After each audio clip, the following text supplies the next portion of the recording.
registration, so I think there's a lot of interest in this particular topic. I'd like to introduce my colleague, Sentha Govindval. She's here, waving. There you go. Give Sentha a wave. Sentha's going to help with moderating the chat and also putting some links in for you. If you are distracted by all the links, don't worry, I will send you a follow-up email with all of the links as well, so you don't need to be clicking on every single link that she sends you. All right, so let's begin straight away, and thank you to those people who are putting their student number into the chat for me so we can record your attendance. All right, I think everybody's familiar with Zoom. You can chat directly to me or chat directly to Sentha if you like. This session will be recorded as well, and we will put it on the HDR student Blackboard site, which I hope you're all familiar with. All right, so let's begin with the acknowledgement. Especially as researchers, I think it's important to acknowledge that these lands have always been places of teaching, research and learning, and we acknowledge the Turrbal and Yagara as the First Nations owners of the lands here at QUT. We pay respect to their elders, laws, customs and creation spirits, and QUT acknowledges the important role Aboriginal and Torres Strait Islander people play within our community. All right, so I'll just give you an outline of how I'm planning to run the session. I'm going to follow these steps. So first, we'll just do a brief introduction to the types of theses we offer here at QUT. Some of you may not even be aware of these, and then I'll talk to you briefly about expectations at QUT of the student-supervisor relationship. I'll look at the QUT guidelines as well for thesis by publication. And then I'll go through a couple of slides of the benefits. If you're here today because you're still uncertain if you're going to do a thesis by publication, I'll talk to you about the benefits and also the challenges of doing presenting your thesis this way. I'll also, part 5 is quite important, I guess. I'll be looking at different ways that you could possibly structure your thesis. So I'll be walking you through some options there. And then number 6 is, I'm actually a language and learning educator with the team here, the GRED team. And part of my job is just to talk to you about academic writing style for researchers as a, thesis writing. And I'll be talking to you about the importance of having coherence in your writing, but especially when you are doing a thesis by publication. It's so important that you maintain the thread all the way through. I have had the opportunity to meet some former QUT students who have successfully completed a thesis by publication, and you'll be able to listen to them and their advice. And number 8 is we'll walk you through QUT's repository, ePrints, thesis repository, and the importance of exemplars and how they can really help to guide you as you're embarking on your thesis by publication. And finally, we will have a Q&A with panel members, and I'll just introduce them here. I don't think they're actually in the chat yet, but they are coming. So we have Professor Essie Arton, he's the director of GRED. Essa may or may not be here later, but we'll have Associate Professor Rowena Maguire, who's with the School of Law at QUT. We'll have Professor Marilyn Campbell, who's the School of Early Childhood and Inclusive Education here at QUT. And I'll also have the lovely Emma Kirkland, who's the HDR team leader for the health faculty, and she works for the GRC. So they'll be here to answer any questions that you have. I know you may be sitting there thinking, oh, I have a million questions already. Write them down, and it may be a good idea just to keep them until the end. All right, so is everybody set? No questions yet in the chat. And again, thank you to Sentha for helping me to monitor that as I talk through this. All right, so why are you here? In most workshops that I facilitate, we give you an opportunity to meet other students. Unfortunately, we're not really going to have that time today to break out into a breakout room, but I thought you might like to, in the chat, or you can put on your mic quickly if you like, and just tell us, why are you here? Why are you at this workshop? Is it because you're in the middle, you're in the throes of the thesis by publication, or because you're considering that? I'll just give you a second.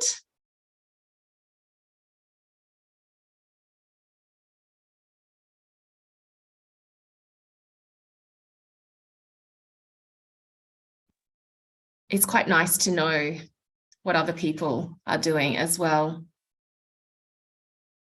I'm imagining you all busily typing there while you're here. Oh, thank you, Matilda has said. In the middle of the journey, starting to put my thesis together and already published and currently in review papers. Oh, they're coming in fast and furious now. Alicia, pre-confirmation, planning a thesis by publication, looking for advice. Madeline, halfway through, hoping to make it coherent. No name, I'm just starting my PhD journey and thinking on giving a thesis by publication a chance. Like to know more about the challenges and benefits. Rose, considering it. Leah, just finished my MPhil thesis and applying for PhD. Good luck, Leah. Well done, you. Rachel, 2/3 of the way through the thesis by publication, wanted to find out more about the final structure. I've done 2 papers. Great, and the big one next year. Tessa, I'm pre-confirmation. My supervisor suddenly recommended doing this as a thesis by publication instead of by creative works. Now just playing catch up. Great. Hopefully you'll get some good advice today, Tessa, or some good insight. Amy, just at the beginning of the journey. Good. Tina, I'm almost at the end of my PhD. Will be finished hopefully mid next year. Tanya, I'm coming into confirmation, trying to decide what I want to go for. My supervisor says it doesn't really matter. You can go with, you can go either way. Tanya is saying she likes having end goals. Yes, and I completely understand that. Madhurangi, excuse me if my pronunciation is bad. I just started my PhD and it is a thesis by publication. Well, we have lots of answers here. Thanks so much, everyone. Feti, I'm in the middle of PhD journey and doing thesis by publication. Mohammed, I start my thesis writing already and I've published 2 papers. So I'm thinking to do thesis by publication. So yes, that's great, everybody. Thank you. And I think it's nice for all of us to sort of know what other people are going through as well. So let's briefly look at the types of theses that you can do here at QUT. So QUT offers 3 presentation options for high degree research theses. So the first one is the monograph, the thesis by publication, and thesis by creative works.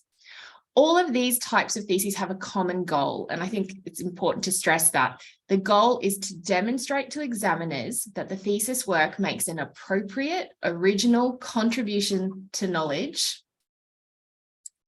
within your chosen field of study. So traditionally, the PhD or Masters by Research thesis resembled a book, and it was typically known as the monograph. So the monograph is a scholarly piece of writing on a specific single subject or an aspect of a specific subject. Just out of interest, the word is derived from the Greek word mono, which means single, and grapho, which means to write. I thought that was interesting. It's usually comprised by a set of cohesive chapters. And yes, so I'm going to talk about the thesis by publication in a second, but a thesis by creative works means original work, which may include one or more of the following. So there's multimedia, digital work, a film, an exhibition, a performance, a musical composition, a novel, a play, a series of poems, creative art, or artwork, or other works considered acceptable by the relevant faculty. There's some very interesting original creative works out there. So the creative work may be in the form of an exhibition, a performance, a literary work, a film, a CD, or other approved format. So the creative work will be examined as an integrated whole. So all 3 types of theses are comparable in length, yet the thesis by publication might have a shorter literature review and a general discussion because it might appear within the paper instead. So don't worry, I'll be going through, as I mentioned, the structure patterns later. All right, so Sentha has already popped that that link into the chat, thank you, which gives detailed information on all thesis types. Thanks so much. All right, there we go. That's a little bit of background. So here is a table. And it compares the different types of theses, and you can see the commonalities and the differences between them. The lit review, as I mentioned, can be either part of the thesis or within a publication. Generally, we would expect a lit review to be within the thesis, but whether it is in the thesis itself or within a publication, in fact, doesn't matter as long as it is there, okay? So we're going to look at the structure options soon. So thank you so much. Sentha's adding some more guidelines there for you. And as I mentioned, if you don't want to click on all those guidelines, that's fine. I'll send them all in a follow-up email. So I thought this is important for you, the student, because just going to pin myself there. Okay, because this is what's provided to all of the examiners. And I think it's nice for you to know, to see the document that will help you to understand how your examiners evaluate your thesis. So I think there's a link for that too. Thank you so much. So they're the guidelines. You can see on the left is the Doctor of Philosophy and on the right is the Masters of Philosophy. So I thought I'd do a quick look at number one, which is in both of these types, in both the PhD and the Masters, is that the main purpose of graduate research study at QUT is to encourage independence and originality of thought in the quest for new knowledge. So it's always good to be reminded of this. In the Doctor of Philosophy guidelines for examiners, I've highlighted this number 4, which has all of this information, but it says coherence of argument and presentation. And I find when I look, so I do, I have one-to-one sessions with students, and sometimes we look at examiners' reports, and it is a very common comment by examiners that this thesis lacks coherence. So whether you're doing a monograph or creative works or thesis by publication, you need to remember your whole document is a story and it needs to have coherence throughout. When you're doing a thesis by publication, it's even more important because your papers are separate. So it's your job to make sure that the whole thesis by publication is coherent. And we will talk about that soon too. Okay. So what is a thesis by publication? I find this really interesting that around the world, there's many different names to describe that. So they're called thesis by published papers, article-based thesis, PhD by publication, theses as a series of papers, thesis with papers, thesis with publications, hybrid thesis. There's so many names, but at QUT, we predominantly use the term thesis by publication.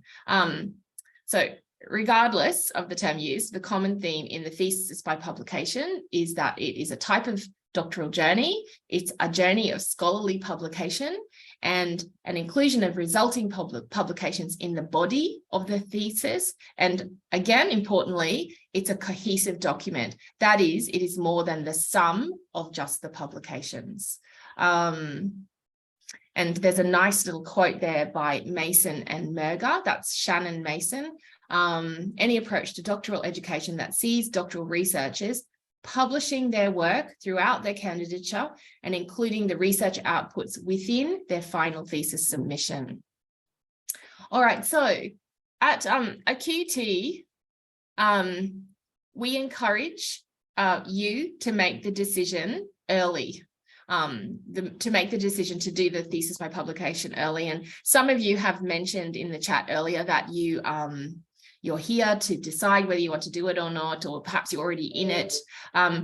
In the general guide, and I've highlighted it here, it is preferable that all candidates decide on their thesis format within the first 3 months of candidature. That's not always the case. And it is a case by case, and you may decide very late in candidature, but it does, I think, help if you do decide, because it will help you with your with how to format your stage 2, how to format your confirmation document, and so on.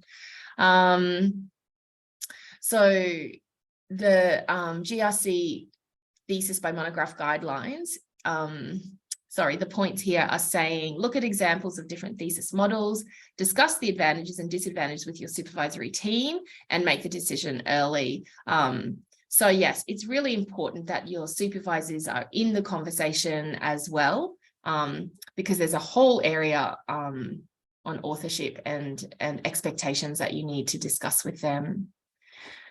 Okay, so why do it? Why do the thesis by publication? I thought I'd give you a little bit of context about it. Thesis by publication is increasingly popular around the world. You may or may not have heard the catchphrase publish or perish. It's an ultimatum that is quite well known to academics. So it means publish original research or risk damaging your reputation, or even risk losing a professorship. The phrase publish or perish, interestingly, dates all the way back to 1942, when a sociologist named Logan Wilson used it in a book studying academics as a career. So publish or perish is a phrase that describes the pressure put on academics to publish in scholarly journals rapidly and continually, sometimes even as a condition for employment, for finding a job, for a promotion, and as I said, even maintaining their job. You may have also heard criticism about the phrase. It has received lots of criticism for encouraging a culture of quantity over quality. But despite that, the thesis by publication as a form of thesis is really growing in popularity, and it's not only in the STEM fields, but also in social sciences. So also taken from Mason and Merger's 2018 article, they say that if you look at the fourth point there, publishing during candidature is common in STEM and medicine. However, humanities and social sciences are adopting thesis by publication more, especially here in Australia. So maybe you could even let us know in the chat if you're in the STEM field and you're doing it, or if you're humanities and social sciences and considering doing it. Okay, feel free to chat to everybody as well. Oh, great. Leah's in humanities and social sciences. Okay, good. Yeah, thank you. Let's have a nice little community of practice going there. Good. Oh, multidisciplinary. STEM. Creative industries as well, good. Okay, thanks guys. I'll let you do that. You can enjoy reading each other's. I'm going to talk to you a little bit about QUT's expectations of the student-supervisor relationship as we continue. So I recently facilitated a workshop for HDRs on working with your supervisors. And I showed this information and I thought it's actually useful to mention it again today. It's important for you to be familiar with the information on HiQ about working with your supervisory team. I will send out these slides and there's lots of clickable links here for you. But there's information on working with your supervisors, the students' code of conduct, tracking postgraduate supervision. I was really surprised actually how many people in that workshop didn't know about these guidelines and these expectations. So if you are unfamiliar, make sure you click on all of these links when I send you the slides. This is the QUT Student Code of Conduct. It's important to understand the issues that underpin effective supervision and how to work with your supervisor to form an effective working relationship. I'm sure you all know that at QUT, all staff and students are required to follow this code of conduct. Okay, so again, I'm just bringing this to your attention. Also, something that has happened recently with the new candidature management system change, it's now, especially for all those new students out there, it's now compulsory for student and supervisors to sit down together at the start and look at their team expectations online document. Again, there's a clickable link when I send these slides to you. If you're halfway through, if you're towards the end, it's not too late. You're still welcome to go and have a look at the expectations. But for those who are starting out now, it is now mandatory. This is what it looks like. And these are the things that you can discuss during that conversation. And, interestingly, they have publications, which I thought was why it was useful to mention it today. So you may or may not be aware as well that in August this year, the candidature management system was upgraded, and that was in order to provide an enhanced HDR experience for you, your supervisors, and all stakeholders. Again, this is a clickable link, but the new system introduces some new features and some changes to existing processes. I'll just quickly tell you what they are. There's changes to some milestones, including due dates and outcomes. There's new and improved online forms and workflows for all aspects of candidature, except for withdrawing. There's also select changes to extensions, leave and lodging a thesis, and improved integration between systems and reporting capabilities. So everybody's happy about this change, and I hope you will be too. And it's a good idea to familiarize yourself with it.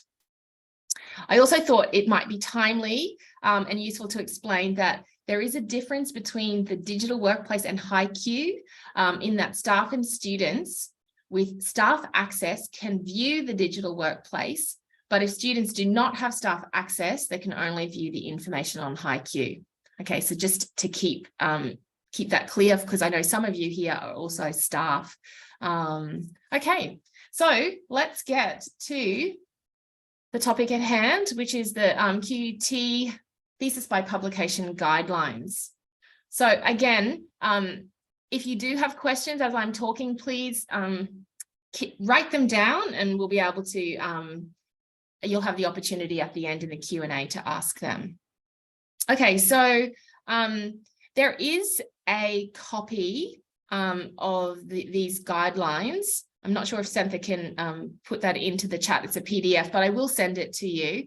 It's really important that you read these guidelines as well as your faculty-specific guidelines, okay? So you need to read and understand both. So I think the important points that you need to consider are the minimum number of papers required, the platform to submit those papers, whether it be a journal, a book chapter, and so on, the importance of rankings of journals or conferences, and whether the papers must be accepted, reviewed, or published at the time of thesis submission. And just keep in mind that not all faculties follow the same guidelines. Okay, so if you're saying, if you talk to someone from health, but you're in law, you may be getting misinformation if you're comparing it. It's also important that you look for the format and structure of the overall thesis, including those appendices and co-authorships and contributions made by authors as well. These are the key areas that you need to look for. Okay, so at the bottom of these guidelines, I've just basically done a copy and paste of the tables. So these tables are actually in the guidelines. And again, these are all be clickable links, but I want to remind you, everybody, today, that part of your job as a researcher is to seek out and find the answers to the questions yourselves. You may be able to just find the answers without having to ask anybody. So yeah, please remember that it's up to you to seek out the answer, unless you can't find the answer. But lots of good information for all the faculties here in these tables. I also thought that I'd add some other useful resources for you. So I've got here the QUT Code of Conduct for research, including sections of publication and dissemination of research findings and authorship. That's good for you to go and have a read of. Excuse me, the copyright guide, the manual of policies and procedures, and ePrints. So just, again, all clickable links for you to go and find information you're looking for. All right. Am I speaking quickly? I hope I'm not speaking too quickly. How are we going? All right. I think I might need to slow down a little bit. Let me see who's here. Emma's here. Excellent. Okay. Let's get to the benefits and challenges of the thesis by publication. So there is a long list of benefits for doing the thesis by publication. That's why I have this beautiful rose as the picture. I have a list here for you. There may be some that I've missed. If you think I've missed any, you're welcome to put it into the chat for me, and I'll add it into the next iteration of the workshop. I have not categorized the ones here in any particular order. And in fact, some of you might prioritize one benefit over the other, but let me go through them one by one. All right, motivation. This is often, it's a common talked about benefit. So a thesis by publication has been known to increase motivation because your attention is oriented to more immediate goals, such as the goal to submit a paper. Sometimes having that short-term goal tends to be not only motivating, but also satisfying. I guess when you know you have a 10,000 word document, as opposed to a 100,000 word document, there's more motivation to get that 10,000 word document done. I guess it seems like a less daunting task. Okay, so that's the first one. Then we have track record. So, or researcher profile and career. So in a thesis by publication, it means that your research is actually published before you finish your degree. So you're essentially building your researcher profile during your candidature. So that means you're building a track record of publications and a profile, which in actual fact can directly impact your career. Okay, so then the next point is transferable skills. So I don't know how many of you here today are familiar with the GRED team, the team I work for, but we always talk about building transferable skills. It's part of the research journey. So if you're doing a thesis by publication, it actually provides you with lots of transferable skills. Excuse me. Especially those core research skills like, research skills, writing skills, editing, how to position the paper effectively, also dealing with publishers, dealing with editors, and also having to deal with critical feedback in peer reviews and so on. So then we have feedback. A thesis by publication can be earlier. Feedback, in a thesis by publication can be earlier, more regular, and also from a variety of sources, not just your supervisors, but also the editors and even your readers. Another benefit is networking. It's possible that after you publish an article, you can meet and collaborate with others. Your research may be reaching a wide audience who have common interests, and this, ultimately will allow you to build relationships, and there can also be potential for co-authoring in the future. So then we move on to disseminating research. This is a clear benefit of a thesis by publication. Disseminating research quickly is the benefit, especially in certain fields. Some of you may be in a field where things are changing quickly, like computer science, for example. And then efficiency. Efficiency refers to the publishing of results during candidature rather than waiting until the monograph has been finished. Efficiency may also mean there's no need to rewrite the findings into the papers. So in a thesis by publication, when your papers are published already, many students feel that the examination process has been expedited. Your publications have already been subjected to a critique. So the examination process may, not always, but may be more straightforward to pass the thesis with minor amendments. Please note, everyone, that it's important to remember that being published does not mean you will automatically be conferred. There are situations where examiners have given negative and, in fact, harsh critiques on already published papers. But the positive here is the fact that you've already gone through a type of examination process with your publications. So there we go. They're all the clear benefits of doing a thesis by publication. But we need to balance that with the challenges. So I have a list of challenges here as well. And you see I've put a picture of those spiky thorns on the rose. All right, so I've taken this again from Merger, Mason and Morris's 2020 article. All right, so here we go. I'll read them to you one by one.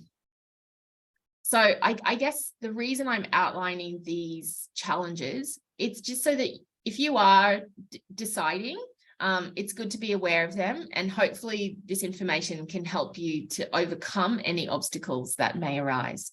So managing the publication process. This is a challenge, especially for students who are new researchers. There's a sense of being thrown in the deep end when it comes to the publication process.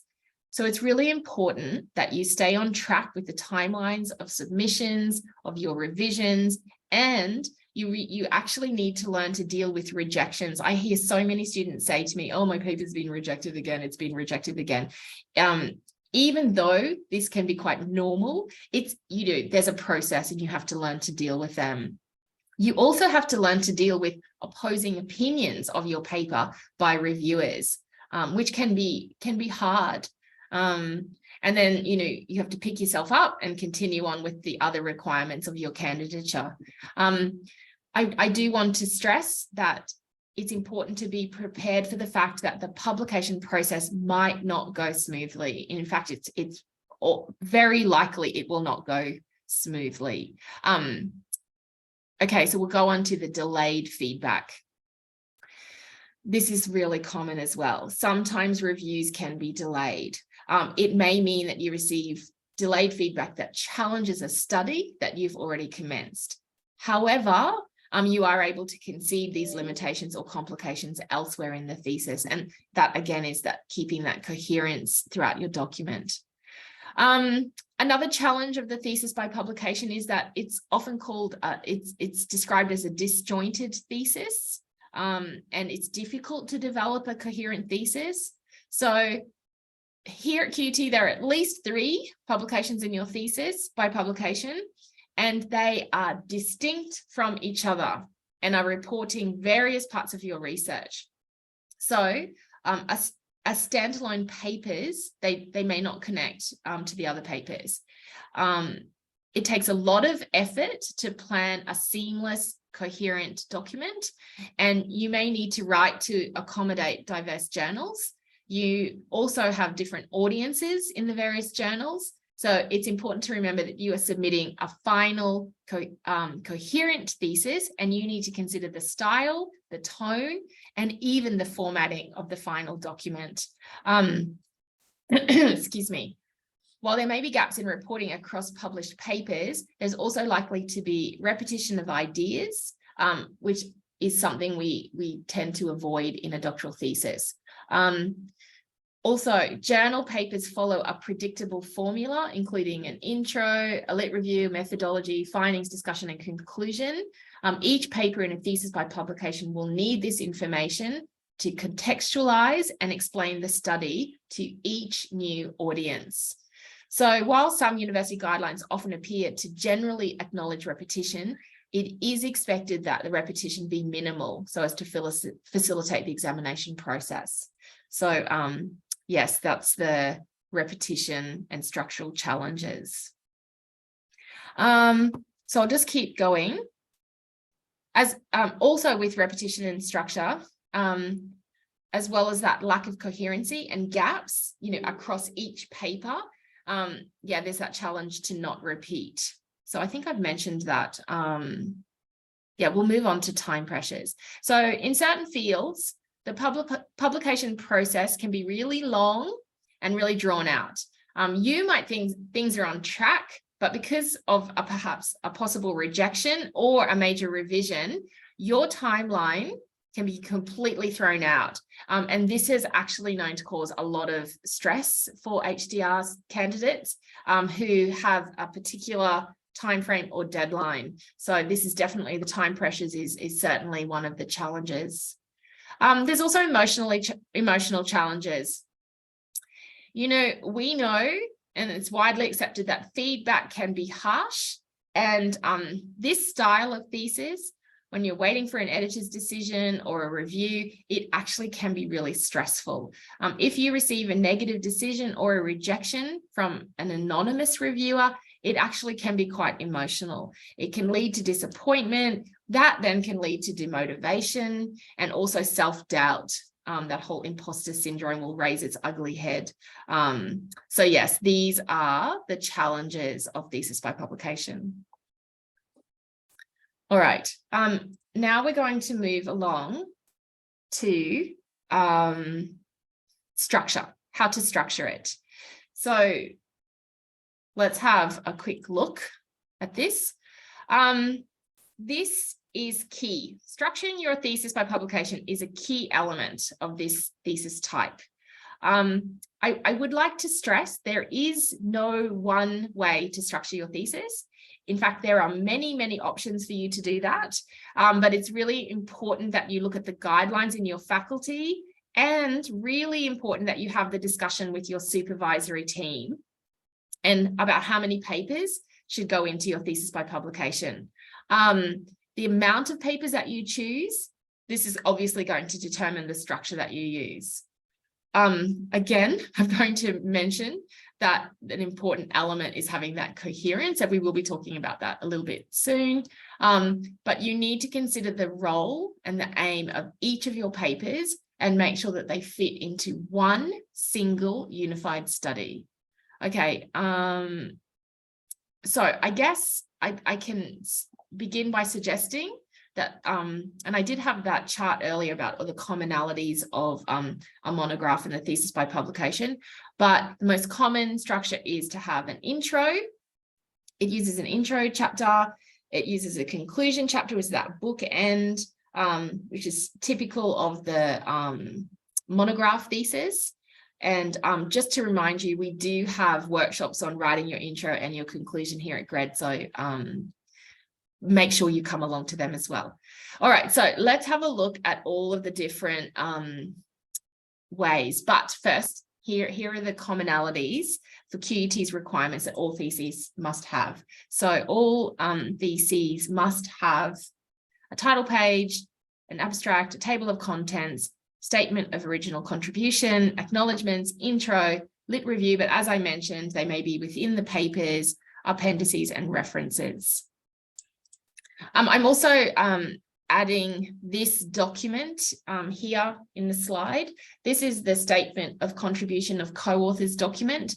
I went along to QUT ePrints to see if I could find an example, and there's a clickable link here to this thesis by Joshua Addy, and you can see after each paper in his published thesis, he has this document, and it's signed, and it goes what was the statement of contribution there, and so it's really important that you include this as well.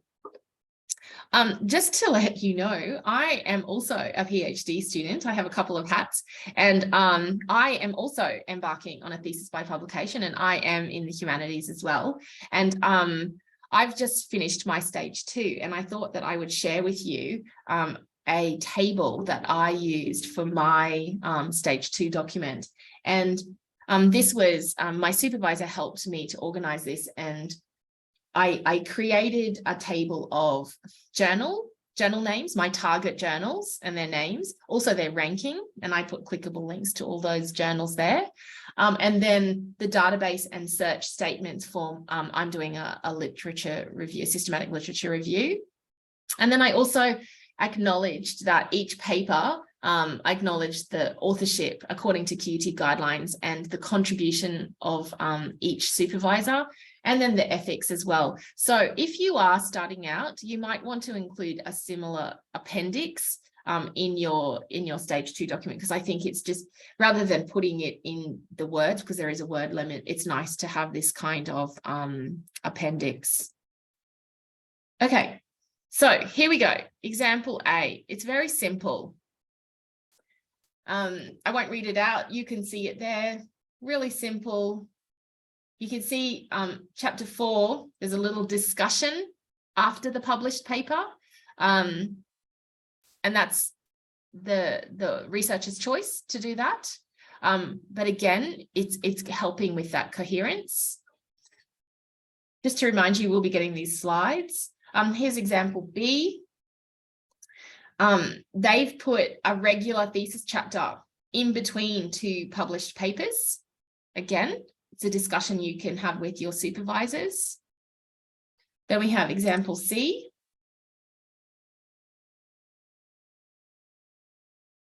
There's 4 published papers here, and they have a methods chapter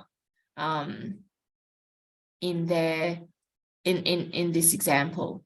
So I've also taken some more structural ideas from Meisenberger's book. So they call this the sandwich model A. So you can see this is based on a minimum of 4 publications, and it positions each paper in its own chapter. So each paper has a lit review, a detailed methodology, a results discussion, and a conclusion section. This is the model that I plan to work towards. But again, it's really up to you. So these authors have a sandwich, a mega sandwich model A. The 4 papers here, as you can see, go one after each other, and the structure resembles the traditional 5-chapter thesis within the with the inclusion of a lit review and a methodology chapter. So it sort of resembles a monograph. Sorry, I'm not looking at the chat. I'll get to that soon. So then we have the sandwich model B. So in this model, you can see that the publications have been included exclusively into one single chapter. This model is probably not as popular as the sandwich model A, but it is an option as well. So this is the mega sandwich model B, inclusion of a lit review chapter and a methods chapter. And then we have the sandwich model C. And this model divides the papers into internal chapters as well. Remember that even though there's 2 papers in one chapter, your job as the writer and the researcher is to make sure that these single papers are coherently connected. Okay, and then we have the mega sandwich model C. Here you can see that 4 papers have been divided evenly into 2 chapters. Sandwich model 3 and the mega sandwich 3 structure could be used if you're wanting to structure according to a particular phase or a theme in your research, or even in response to different research questions. So I guess these structures suit those research projects that are designed with distinct phases or foci. So yes, again, you'll get these slides. It's definitely a conversation you need to have with your supervisors, and the earlier you decide, the easier it's going to be for you. Okay, so I've been saying this a lot today, and it is very important that, especially, all theses need to have coherence, but the thesis by publication, it's easy to forget to keep that coherence, but it's necessary. So coherence has often been described as that thread throughout the document, which is why I have that here. We actually have writing circles or workshops in the grad team on cohesion and coherence. And I know that sounds complicated, but it's actually not. Coherence is that micro level connection. And we often, sorry if you're hungry, but I've put a hamburger there to resemble a paragraph.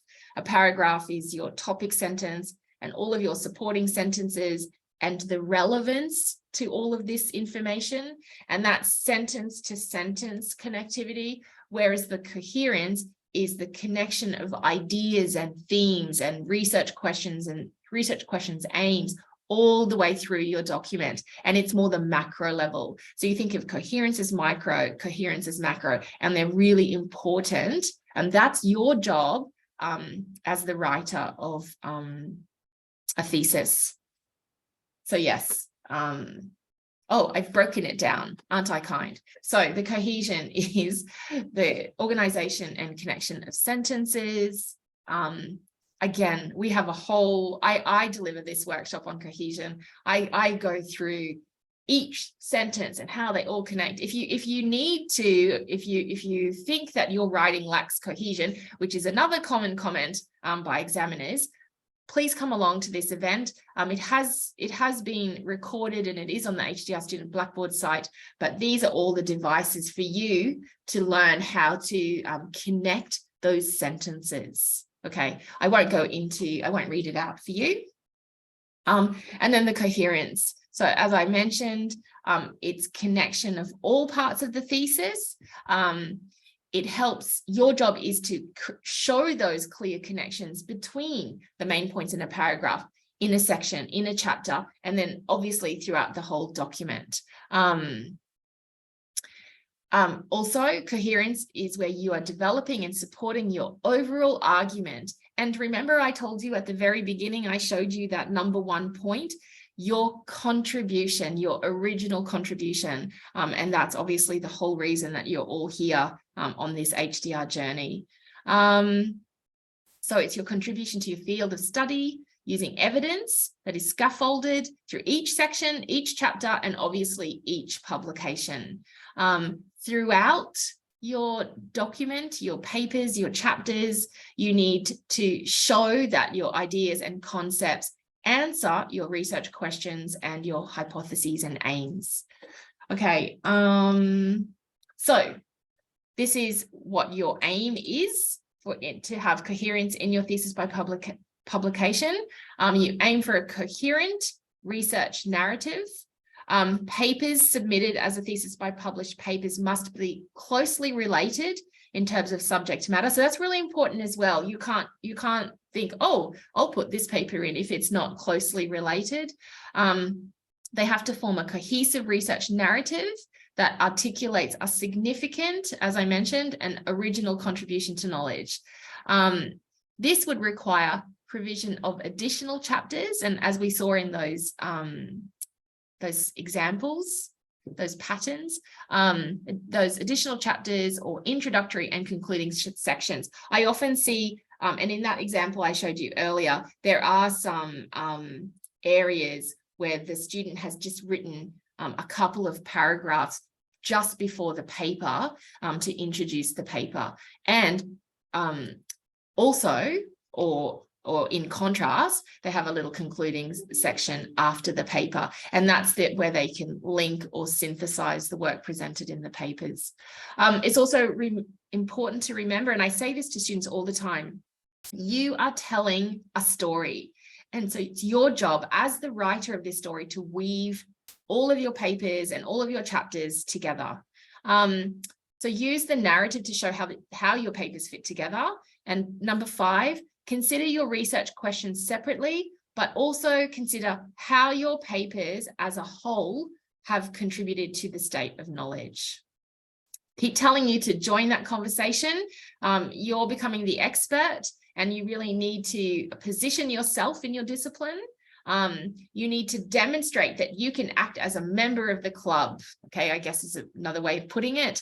So the way you frame your questions, your theory, your methods, your terminology, what you do or don't do, you can help you to explain as you join in that conversation. So as I mentioned, you can add those paragraph sections or chapters to synthesize all of the work. All right, so I think that's enough of me talking. I'm going to now introduce you. I have a very short video from past students. So we have Dr. Dinithi Namarathne, Dr. Matthew Shortell, and Dr. Juna Sathia. On this slide, there's some clickable links to their thesis by publications. So you're welcome to go and have a look at them later. But let's just listen to them. I interviewed them. I think they're all overseas actually in these wonderful jobs. So let's listen to their advice to you. Why did you choose to do that? Can you hear that? Not really. I think I forgot to share the sound. Let me do that again. Here we go. If I do thesis by public,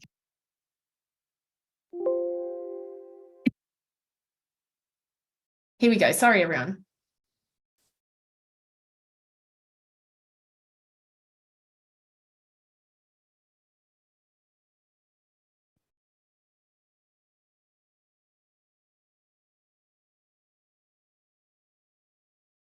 Just a moment.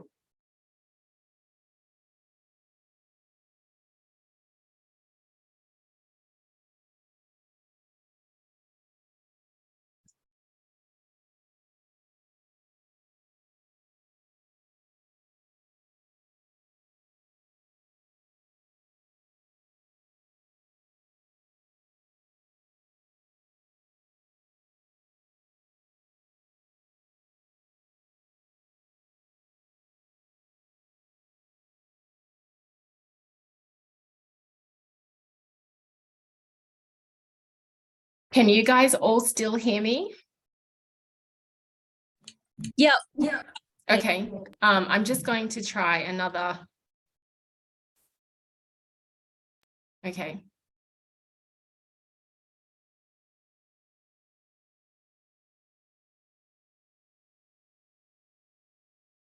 Why did you choose to do a thesis by publication? if I do thesis by publication, most of my results are peer reviewed, and there's a very conclusive proof that my work is up to the standards. I wanted to ultimately publish my work, and by publishing that work first and doing the thesis second and adding those papers to the thesis, it actually makes the writing process very efficient. You don't have to write exact same things you have written in the paper in your thesis as well. But probably one of the bigger drivers is that if you're in academia, there's the saying, publish or perish. So there's a big drive to do publications. So if you're going to have to do publications anyway, you may as well do it as part of your thesis. And then there's a drive there to get the publications out you need, so that when you're at the end of your PhD, you've already got 3 publications. So thesis by publication for me is a great way to build an academic profile and your career. And also a clear advantage of PhD by publication is that you are submitting a work that has already gone through extensive peer review. So in my PhD, I had 3 journal papers, 3 refereed conference papers, and 2 conference presentations. What aspects of the thesis by publication did you find easy?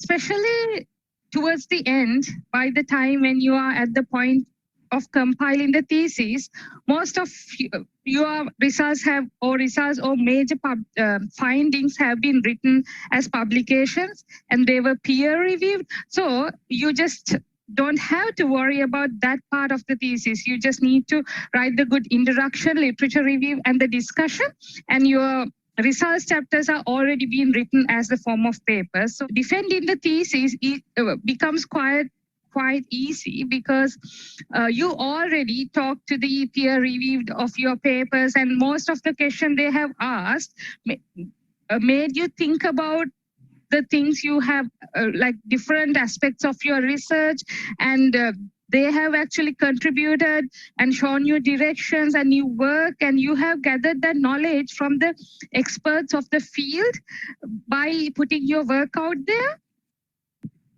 The good thing about doing by publication is that you get very definitive tick boxes, that once you've got a publication published, you now know you are 1/3 of the way through of those publications. So it's quite a nice reinforcement from that point of view.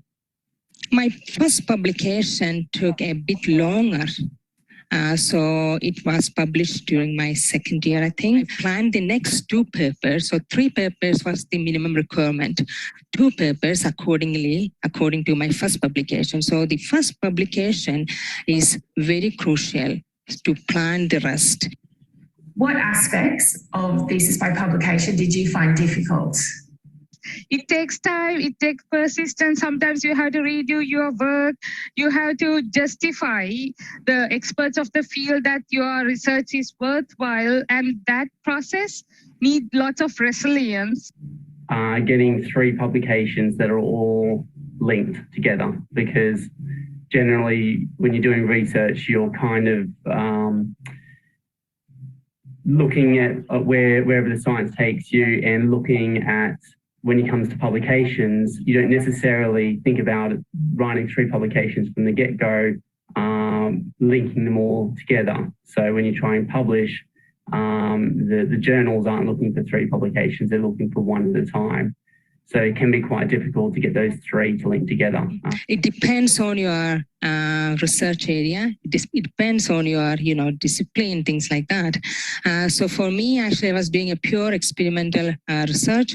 So basically, it was a bit challenging, actually, since I was doing purely experimental research. So it greatly depends on the timing of your results and your first publication. What advice would you give to students who are embarking on a thesis by publication?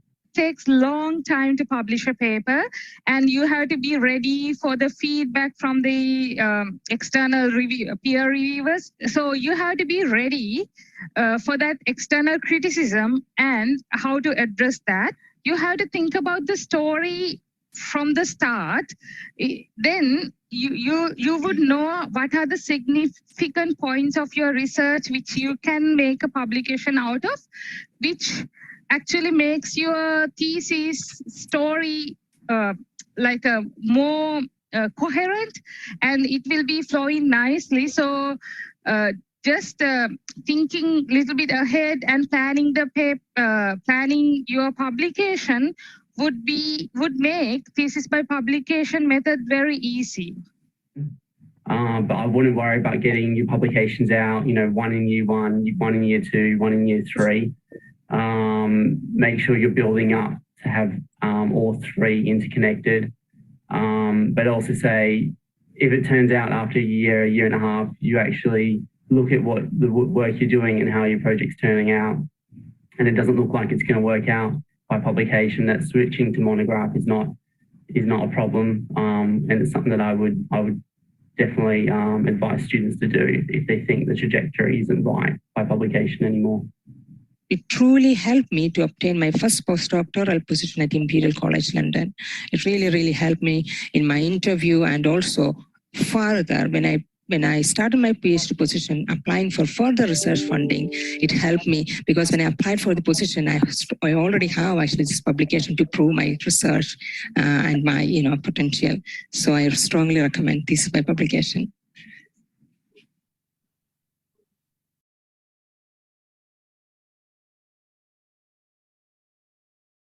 Okay, excellent. I'll just get the PowerPoint back. So I think some really good advice, and yes, you will be able to have access to that video as well.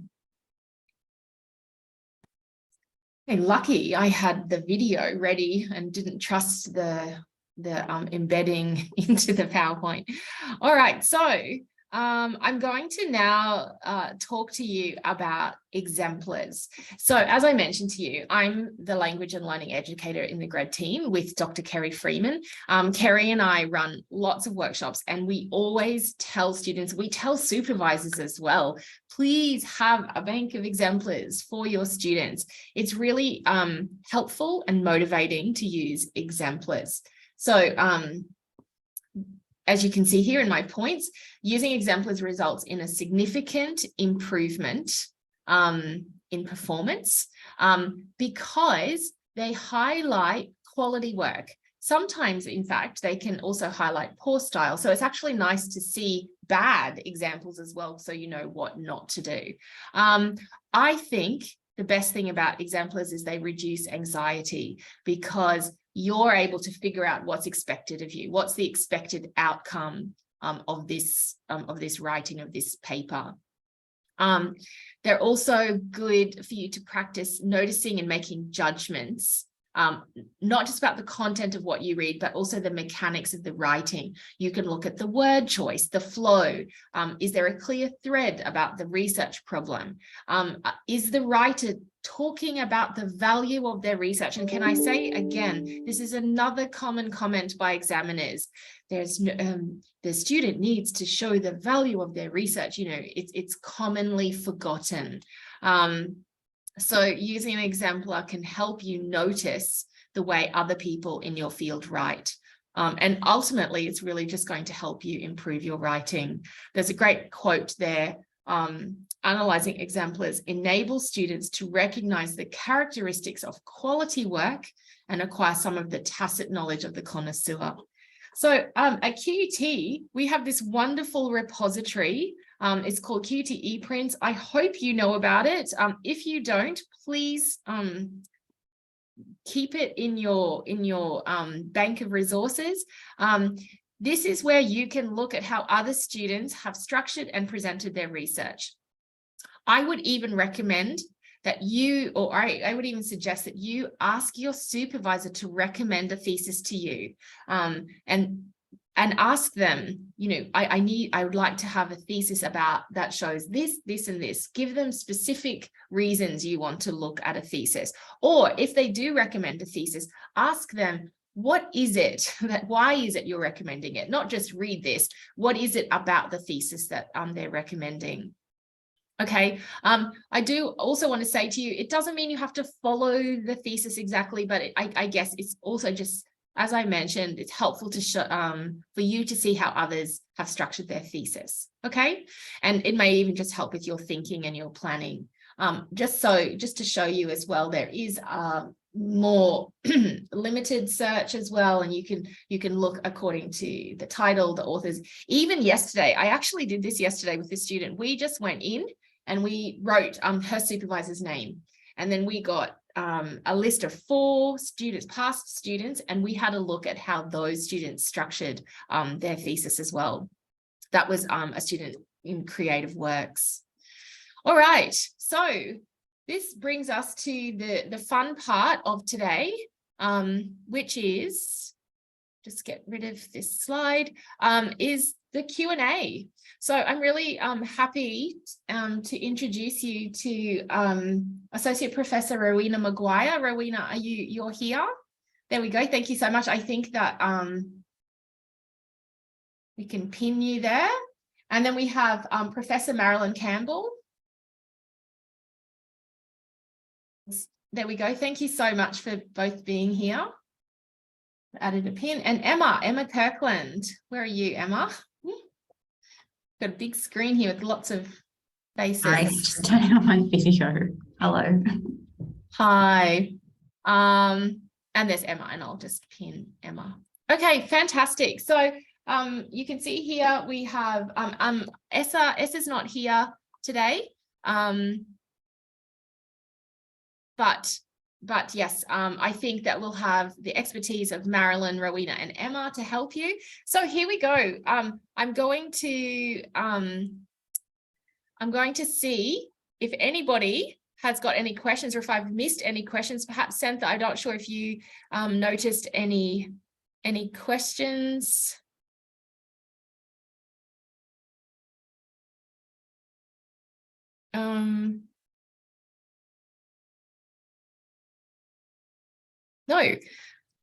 No previous questions. All right, sorry. I'll just open it up. Is there anybody here? We have a lot of people in the room.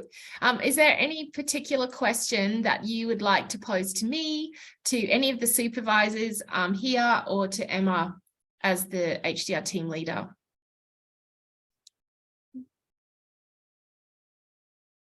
All right, well, you know what, Emma, I might start with you and just get you to, while everybody's busily typing their questions, would you like to answer any of is there any common question that you get from students about the thesis by publication? Well, yeah, there is one that's come up quite recently, and it's someone who is into their 4th year and is still waiting for an acceptance for their first paper. and they're not quite sure what to do. Do they apply for an extension?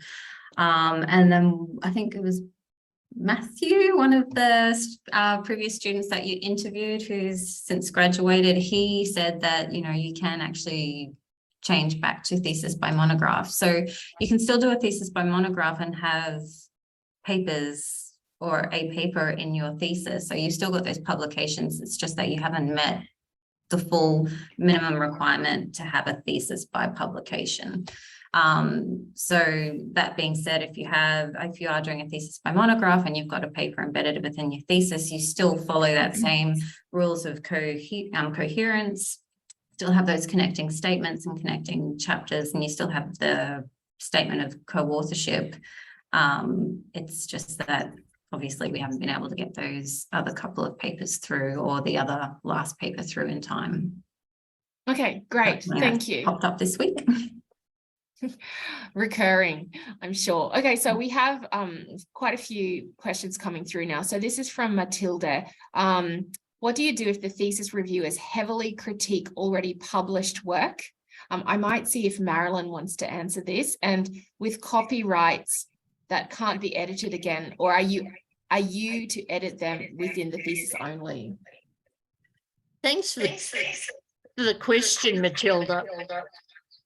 I'm not sure what you mean by already published. Can you explain that a bit more? It's just that, thank you, Marilyn. Natasha, very early in the piece, you mentioned a situation like that so it can occur where you've got your studies together and you've got your published work in the middle. I just had never heard that before. Of you know, having already published work, but the reviewers saying, you know, having a lot of comment on work that's already published. I guess I had not envisaged that. So I don't know if Natasha, you can expand on that situation a little bit. You're on mute. Is anybody else having that echo? Yep. I wonder what that is. I'm trying to, how about now? Is the echo gone? Yes, it's gone. And Oh, it's back again. Marilyn, do you have me on 2 devices? No. I don't think it's you. Okay, is the echo gone? Yes, it's gone. Okay, as you were talking, I was not concentrating. I really apologize. What did I say? So I heard Matilda say that I said something. At the very start of the presentation, you mentioned My voice doesn't seem to be coming through. No, it's okay, Marilyn. I can Can hear you you hear? clearly. Yes. I can't How hear. about? Sorry. But can you hear me, Natasha? Yes. Yes. So I'll answer Matilda. If something is already published, a reviewer can't criticize it. That's why I don't actually understand your question so much. At the very start of the presentation, Natasha mentioned, or maybe I misunderstood, but she knew of situations where it had happened, where a reviewer of the thesis had heavily critiqued already published work. And it's just not a situation I had heard of before, or I'd even envisaged as soon once it was published, it was what it was. So maybe I misunderstood what you explained, Natasha. Marilyn, did you hear that? Oh, she's gone. Okay, well, I can skip the question. It doesn't matter. No. Rowena, would you like to answer? Obviously, in academia, there are a wide variety of opinions out there. So this is probably a space is if you did get a situation like this that arose, you've got a published work and you got then a peer review that came in on your entire thesis that conflicted with the published work. That's somewhere then where your supervisor can really use their judgment to make a call on, you know, what is useful out of their critique and what is potentially something that doesn't need to be addressed. Okay, Thank you. I'm sorry, everybody, with all the echoing and everything. It looks like we've lost Marilyn as well. All right, if you don't mind, Matilda, we'll move on. So Tina has written, I would like to talk through the process of final thesis and submitting for external review. Emma, would you like to talk to that? Yeah, in context of specifically submitting thesis by publication, or just the... Tina, is that what you mean? Just I'm happy just to talk in general. I am doing a thesis by publication, but I'm guessing it's the same whether it's by publication or not. Yeah, it's pretty similar. Really, the main difference is that additional form where you have to include the contribution of co-authors at the beginning of each chapter where the paper is included. I will say though, so there has been a slight change now with the release of the new system. So the statement of authorship page that was once embedded in the preliminary pages of the thesis is now actually extracted and put into the thesis lodgement form itself. So the statement of authorship, that's all done via the online form, not within the thesis. And also the contribution of co-authors form, we no longer need signatures on that form. So the main this particular form, Emma, is it this form here? Can you see this one slide? and the statement of original authorship in the preliminary pages. So statement of contribution of co-authors, this still does get embedded within the body of the thesis, usually at the beginning of the chapter where the paper is featured, but we don't require the actual signatures on the form now. So we just require email approval from each of the co-authors. And the main reason for that is because previously, obviously before it goes up onto ePrints, we have to redact all those signatures for privacy reasons. So we're now no longer asking for them. Yes, it does say QT verified signature. Okay, great. Good. Yeah. So the thing with, so these contribution of co-authors forms, we will require these at the time of thesis lodgement. Previously, you may have heard it was at the time of the final thesis submission, but we do need them at thesis lodgement now. Marilyn is back. Excellent. Okay, thanks, Tina, for the question.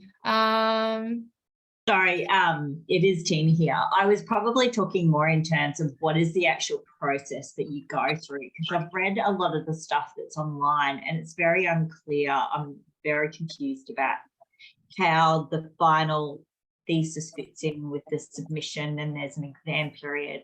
Right. Okay. So yeah, okay, and how does that all relate to your final date? Like, does that make sense? Yeah. Yep. So you've got your final seminar, which occurs around the 2.75 3-year mark. Your final seminar panel will determine when your thesis would be ready for external examination. Could be a month, could be 3 months. So you lodge your thesis for examination first. It goes out for examination approximately 8 weeks. You get your examiner reports back. You meet with your supervisor, discuss a plan, work through your responses to thesis examiners, make any revisions to your thesis. And then based on the examiner's comments, the Graduate Research Centre will determine a final thesis submission date. And again, that's different for everybody. It just depends on whether they're minor or major corrections. So once you've got all your responses together and you've revised your thesis, that's when you're ready for your final thesis submission.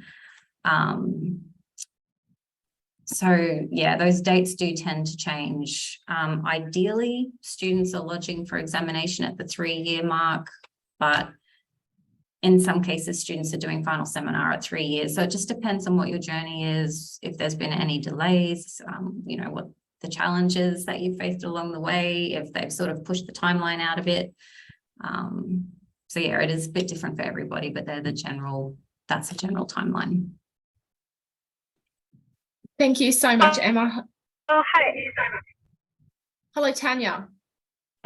Yeah, sorry. I'm just driving. I hope there's not too much background noise, but I wanted to ask about the process of co-authorship on papers that you publish as part of your PhD. One, like, is your lead supervisor always a co-author? And if they potentially won't be, how do you sort of respectfully have that conversation? And two,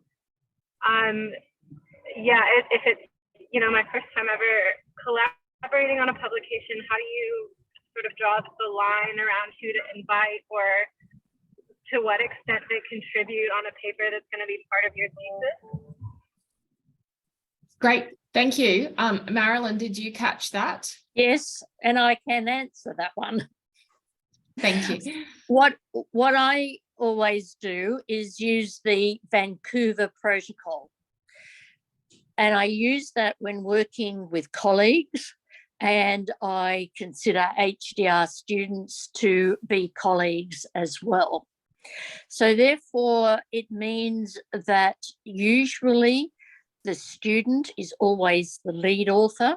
That doesn't necessarily mean corresponding author, but the first author. If the supervisor has had any input into that paper, intellectually, conceptually, and has written part of that paper, then they are entitled to authorship of that paper. If, however, as a student, you have done something that the supervisor has had no intellectual input, has not read any drafts, has not contributed to the writing of the paper, then you do not have to invite them on as a co-author. But that is usually quite unusual that a supervisor wouldn't have had intellectual and writing input. But if they didn't, then you can publish by yourself. Excellent. Good advice. And yes, once again, it's the Vancouver Convention. Vancouver Protocol. Yeah. Correct. I can put that a link to the Vancouver Protocol in my follow-up email as well. So I think I've missed a question from Matilda again. So Matilda, I hope you're still here. Your question was, do you chase the statement for each paper at the end, or when you put the thesis together, or over the years as you publish? What do you do if one co-author does not respond or worse says no? Oh, there we go. Matilda's camera's on.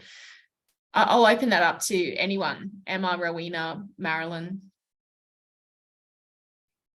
Okay, I'll take it.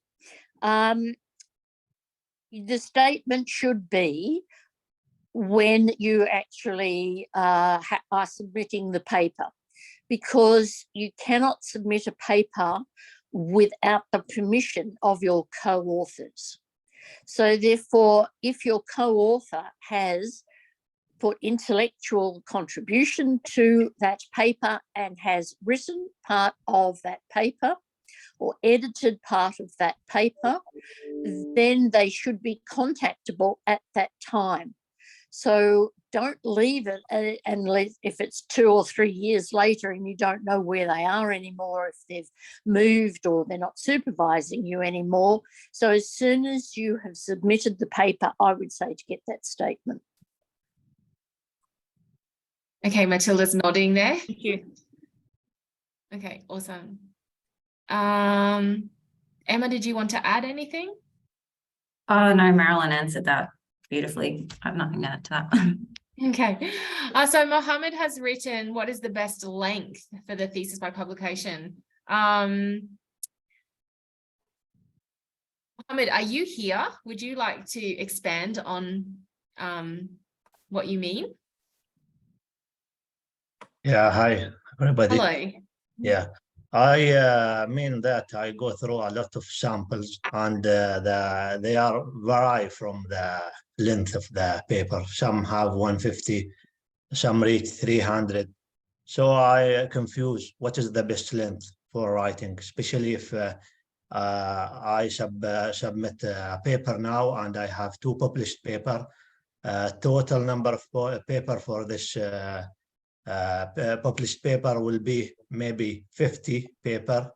With the literature review, the introduction and conclusion, maybe it will reach 120. With the appendix 180, 150. So is that okay? I think that it's like if we had the famous physicist Isaac, not Isaac Newton, who was the other one? The one with the grey hair. Somebody help me out. Albert Einstein. Oh, exactly. Thank you. Right. So when we think of Einstein, if he gave us a publication of E equals mc squared, would we say, no, that's too many words or that's not enough words? It's if you have done enough to explain to the reader, and that you need to be concise, you need to be to the point, but you must explain to the reader. Now, depending on your discipline, that will take various forms. All journal articles have a word limit. So therefore, you might have a qualitative paper that has an 8,000 word limit, or you might have a qualitative paper that has a 8,000 word limit, whereas a quantitative paper might have a 4,000 word limit. So therefore, your thesis by publication is limited in length to how many words that the journal paper has, how many papers you are using to explain your story and to explain your research, and then how much you need to give the reader the background in the beginning so that they understand each of your papers, and how much you need to draw out as a whole the conclusion, the limitations and the practicality and implications. So therefore, the length is like, how long is a piece of string? The length is how much is needed to explain concisely and succinctly to your reader so that they understand. Yeah, that's clear. Thank you. Thank you so much, Marilyn. I might get Rowena on the next question. So this is from Rachel Horn in the chat. Rachel asked, when in the 3-year time frame should you be up to compiling the final document? Is it that is at the start of the 3rd year or later? What's your experience, Rowena? Hi, I think that's a good question as well. I think at the start of the 3rd year is probably a good time. I would sort of see this as being something that you could pick up as a task that you kind of got on the side, for example, while you're in data collection mode or while you're in other activities. So for example, I've got a couple of students doing PhD by publication right now. And for example, while they're waiting for, they're out collecting data, they're actually still sort of writing up methods chapters and things like that now, because it's things like draft method chapters, which they can sort of amend later. So I sort of think that you don't really want to leave the complete write-up, all of the drafting till that final year. I think you should probably just fit it in when you can, noting that you might need to go back and amend it. But yeah, I think starting at the start of the 3rd year is probably a good time to start from my perspective. Excellent. So then we have Lauren, who said, how long does it take normally to publish a paper? I wonder if there's again, is it similar to Marilyn's, how long is a piece of string? What do you think about that question, Marilyn? Exactly. Oh, Rowena, yeah. Sorry, it's really tricky. It depends on your discipline. It depends on the type of paper that you're writing. Is it a paper that's summarizing literature? Is it a paper drawing on, new data? So there's no simple answer to that. And honestly, it really also then depends on the peer review process for the particular journal that you go through and the type of feedback that you get. But if you're just talking about the drafting of a paper, like yeah, I would struggle to give you exact examples of how long it's going to take, because I can draft papers quite quickly and then I can draft papers that can take a lot longer. So there's not really a specific time frame that just sort of, just to say that this is exactly how long it takes to draft a paper. I'm sorry not to be more helpful on that. I think, Rowena, you would agree that the earlier that you start, especially for your first paper, the better it is. And if you can ask your supervisor which journal they think has a reasonably fast turnaround for the review. So some journals are absolutely notorious for making you wait a year for the review. And so ask your supervisory team and other colleagues, if the journal that you've chosen, have they recently published in that journal, and do they have a reasonable turnaround for the review? Yeah, that's great advice. Lauren, if you're here, would you like to tell us what discipline you're in, or are you able to put on your mic?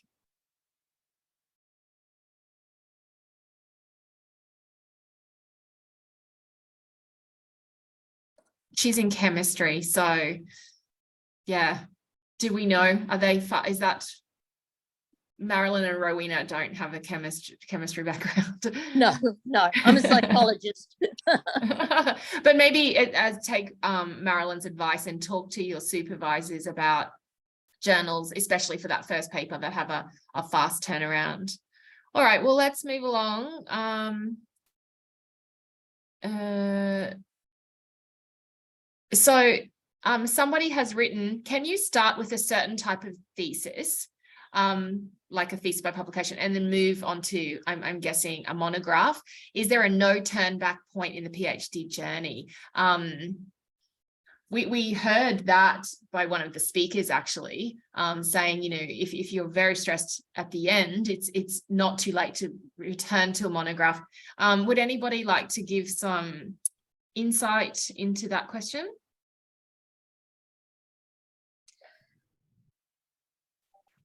From my perspective, what the difficulty is if you're drawing close to your final seminar and you don't have the requisite number of papers published, then you've always got to have a plan B, so that you always have to think, how am I quickly going to do a monograph?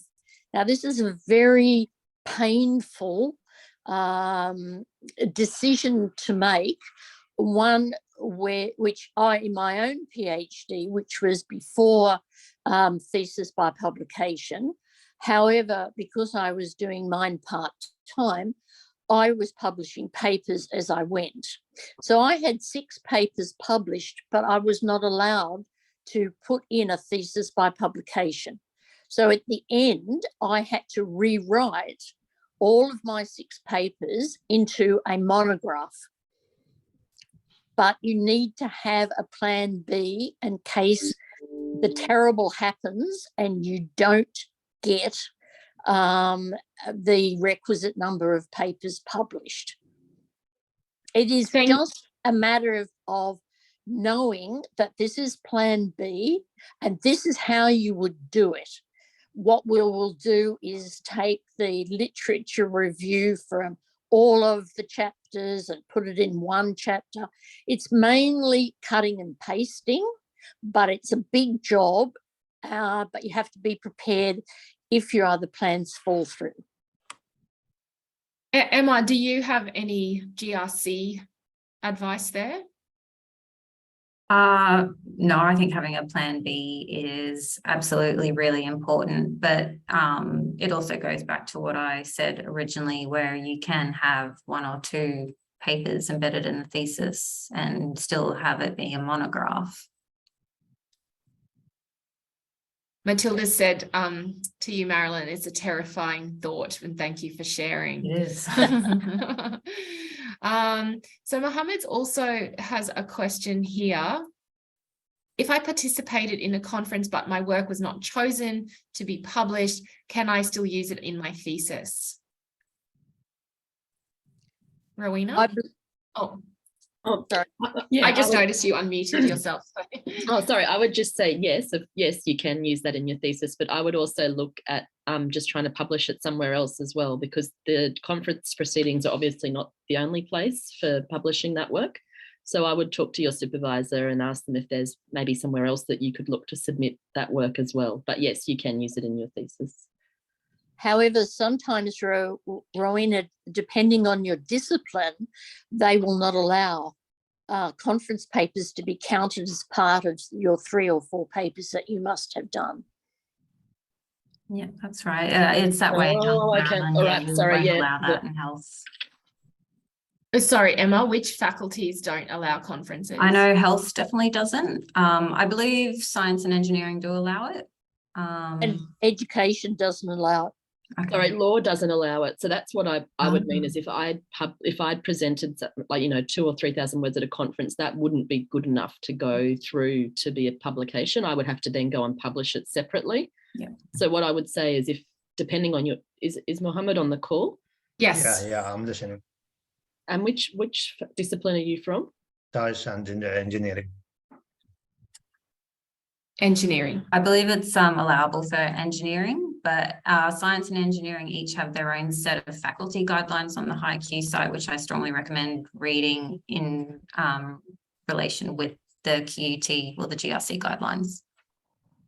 Because each faculty does have their differences. Yeah, excellent. And again, I will be sending out these slides. There's clickable links to those guidelines. But remember, I said at the start, your job as researchers is to seek out that information and look at the GRC guidelines, and please look at your faculty guidelines. Let's see if there's something else.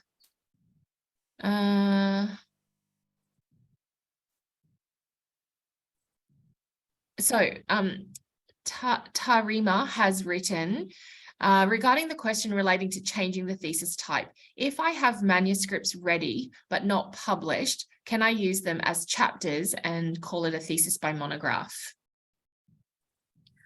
Oh, well, let's just clarify. So if thesis by publication, you need to have one paper accepted or in press. So the other ones, they can be submitted, that they need to at least be submitted to meet those thesis by publication requirements. So that's what we would be looking at first. At what stage are you at in that publication process? So 1 accepted, 2 submitted is the minimum requirement.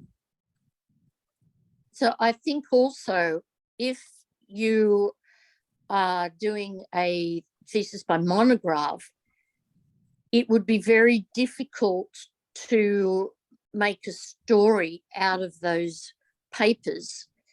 It would be much easier to do it in the traditional way and put those papers in the appendix. Yeah, good idea. That's an option too. We've had a student who's just done that.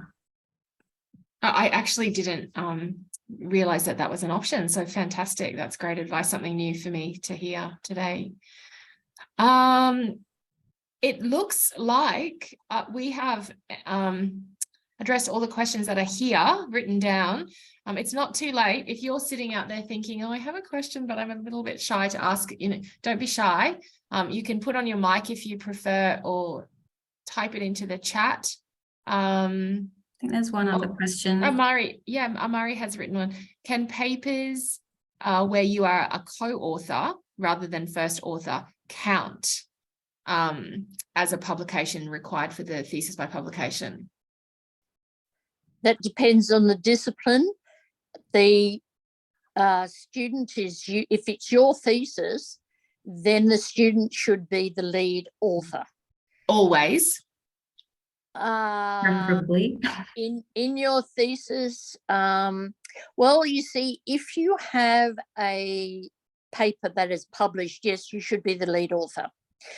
If you are a co-author and you only need 1 published, then you might be second or third author, because if you only need 1 published, the other 2 have to be in that journal formatting to be able to be submitted or have been submitted.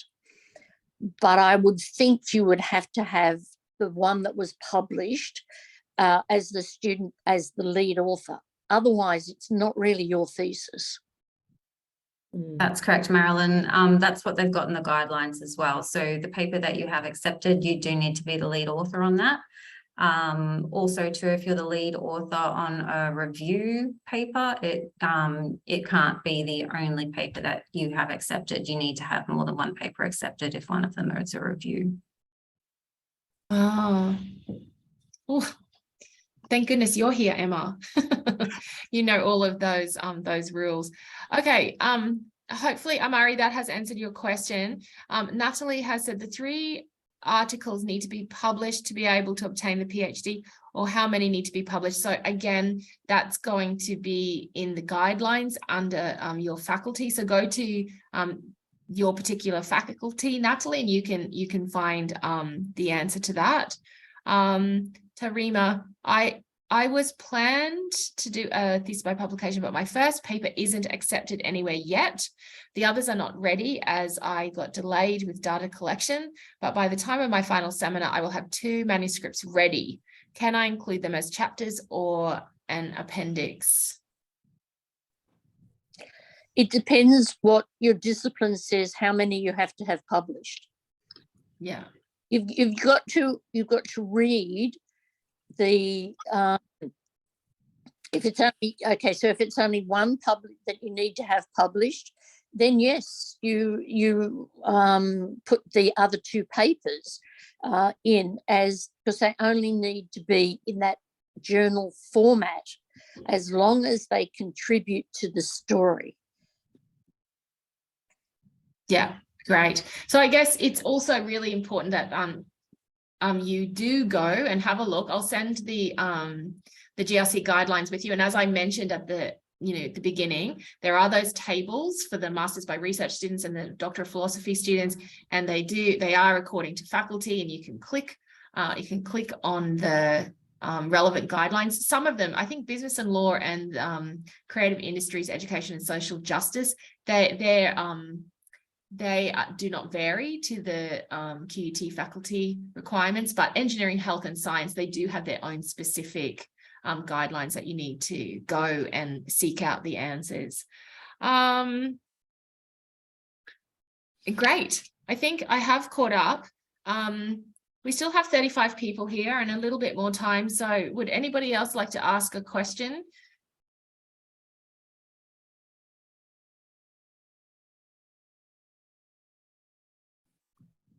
Perhaps while you're thinking, I might just see if Rowena and Marilyn, maybe you'd like to just give a little indication about how your students, the challenges that they face, or any personal experiences from your students in doing a thesis by publication, and maybe any advice you would have for those who are thinking about it. Sure. I've just had 2 students graduate by thesis by publication, and even though they only needed 1 paper to be published, they both had 3 papers within the 3 years. And I think that goes back to your original point that you must start early. So you need to say to your supervisors, this is what I really want to try and do. I know I have a plan B, that if it doesn't come off, then I know what to do, but can we go for it? And I think if you are a really good writer and that you really like feedback, and you see that feedback from your supervisors as very constructive in being able to help you, then go for a thesis by publication. But do it early so you can plan, so that you have your plan A, this is what papers, this is the probable journals, this is our plan B. And that worked really well for my 2 full-time students.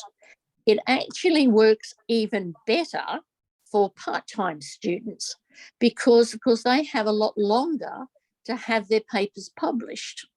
So one of my students who was having some difficulty, and she wasn't on scholarship nor an international student, that when her first paper wasn't published, she changed to part-time to be able to give her that extra time to have it published. And even though she kept working on it, she took leave and we got it through that way. And she only, I think it was only about 3 months extra that she had to take. And that's a kind of another plan that you look at. You know, what if this happened and you still wanted to do it? You always can take leave until they get around to reviewing it and it's published, or you have to try another journal. So there's lots of different ways of coping as you go, changing your mind, thinking about what you want to do at that time. Research is never straightforward. That's why it's so exciting. That's why it's so challenging. That's why it's such an honour to have a PhD. But plan it with your supervisors and trust them, and they trust you, and you have this lovely collaborative working relationship where you come across a problem and you solve it together. Beautiful. Thank you. Rowena, do you have any final advice? I guess probably just reiterating what Marilyn has said. So it's really coming in and knowing very early about that this is the plan that you're going to take. So PhD by publication is the approach that you're going to take. And probably the other really big things to think about is, I think, that coherence message, which came through very strongly in the presentation. But really, so what is your broader big picture that you're exploring, and what is the role of each of these different publications in explaining that picture, and also ensuring that they are sufficiently different from each other as well. So one of the issues that we have seen in the past has been, if you're trying to get 2 publications from one set of data, to just really make sure that you've got a clear reason to explain what the difference is between those 2 publications out of that one set of data. So what the different focus is and the way that you're going to write it up. Rowena, if I can just interject quickly, you might be able to answer here Amari's question about repetition across the papers. Would you like to talk about, you know, how to best avoid that, especially if we're repeating things like the participants and, you know, who the participants are, things like that? Yeah, well, there probably is going to be some level of repetition in terms of the number of, like, if the 2 publications require you to explain the method of, you know, participants and the process that was followed, there is going to be some degree of repetition in that. But what you want to make sure is that you've designed your study for each of those publications to answer different research questions. Yeah. So that each publication is addressing a different research question, and this is the approach that you're taking to address that research question. So there will be maybe a little bit of repetition, but you want to avoid that as much as possible within the publications, you know, aside from the methods section, for example, which is just explaining how you got the information. But this is also coming from a law discipline. I'm not, you know, it's difficult for me to talk about STEM and other disciplines in answering that as well.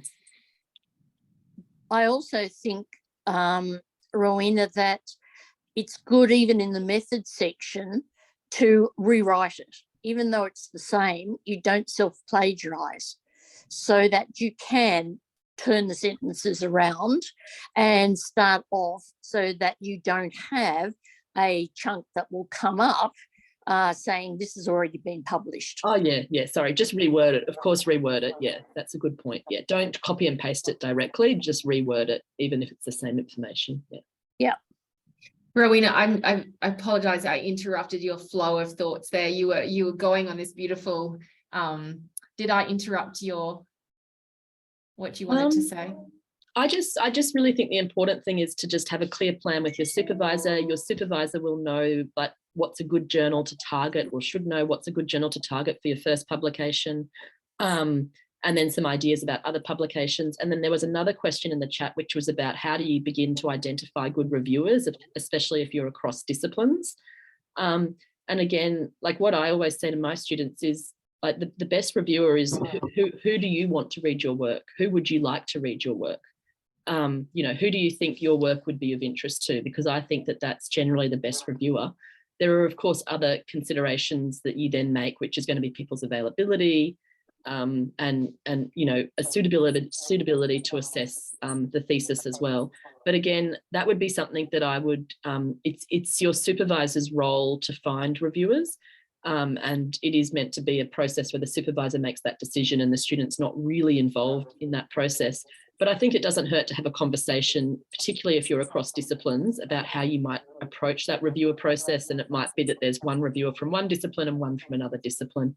And particularly if I'm working in law, which has often got jurisdictions where we might be looking at international law or we might be looking at law of another country, I would always try to approach somebody from that other country to provide perspective on those laws, not just two Australian reviewers. Great. Yeah, great. Marilyn, would you like to add something? I just clarify, Rowena, did you mean markers of the thesis or reviewers of the papers? The thesis. Right. Yeah. Because often you don't have a choice with a journal. They might ask you for suggestions, but most journals don't. Oh, that would be nice if they gave you a choice. But yeah, normally it's blind peer review. Yeah. Emma, would you like to add any advice or comments before we finish up? Yeah, just a couple of things. So obviously your principal supervisor and your supervisory team, importantly, you need to have these conversations with them early on, especially when you're preparing your stage 2. You can build this information into your stage 2 like you have, Tasha. But also don't forget about your liaison librarians, who are such a wonderful resource to our HDR cohort as well. So they can have a chat to you about appropriate journals to target and what the process is, and can also have a chat to you to determine if there is funding available for the article processing charges, which can be quite costly. So that's really something to have, really something important to speak with your supervisors about as well, if you need to be planning that into your budget. Very sound advice. Yes, thank you. And I will jump on with Emma there and say how fantastic the liaison librarians have been to me as well. Well, I think, there was a question about the Q1 or Q2 journals to also target. I think, Emma, that's also in the guidelines, is it not, about whether the journal, the faculty should, they should target a Q1? I think they're quite specific, aren't they, with that?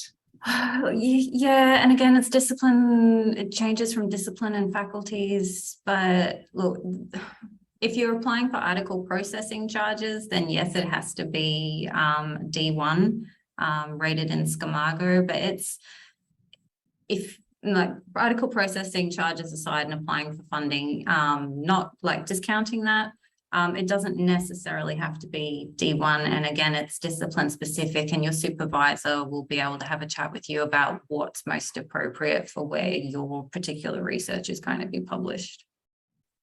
Yeah, but so when you get funding involved, it gets a bit tricky. Yeah, so some takeaways are: seek out the answers that you need from your GRC guidelines, faculty guidelines. Talk to your supervisory team about all these things, including authorship. And I like Marilyn's advice to have that plan B as well. So I feel this is the second iteration of this workshop, and I appreciate Rowena, Emma, and Marilyn's expertise here today. I think it's, as we mentioned at the start, it is becoming a more popular way to present thesis. Emma, in your role, have you seen an increase in the thesis by publication? Yeah, absolutely. It's definitely becoming more encouraged, especially in the Faculty of Health, I could say, because that's where my experience is with. But all schools across Faculty of Health are really encouraging that now. It's fantastic. difficult, but the PhD journey is difficult anyway. So there's a lot of benefits to it. Yes, and I'll be sending the slides out to everybody. But before you all go, we're going to ask you to please answer these quick survey questions. I think Santha has just put that into the chat for you. So I appreciate you taking the time to just very quickly let us know what you thought of today and help us to improve the next iteration of this. I also wanted to bring to your attention this wonderful site, Thesis by Publication. This is actually being compiled by Shannon Mason. She's one of the authors that I referred to in the structuring part.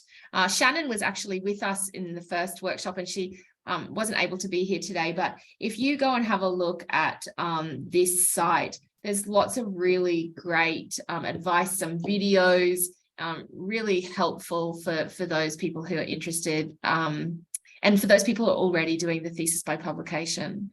Oh, awesome. Thanks, Santha's put that link in as well. So thanks again for being here. If you haven't put your student number in, please do so. And I'd like to, again, give a big thanks to Associate Professor Rowena Maguire, Emma Kirkland, and Professor Marilyn Campbell for being here. And thanks to all of you. And I wish you well on your journeys and, you know, come along to all of the writing support that we have, but especially remember that coherence in your document. And I'll be sending out the slides with all those clickable links, and we've done well for time. So we've got lots of thanks in the chat to all of you. And yes, thanks for your time, everyone. And we'll have a lovely day. Thanks for having me, Tasha. Thanks, guys. Thank you. Thanks.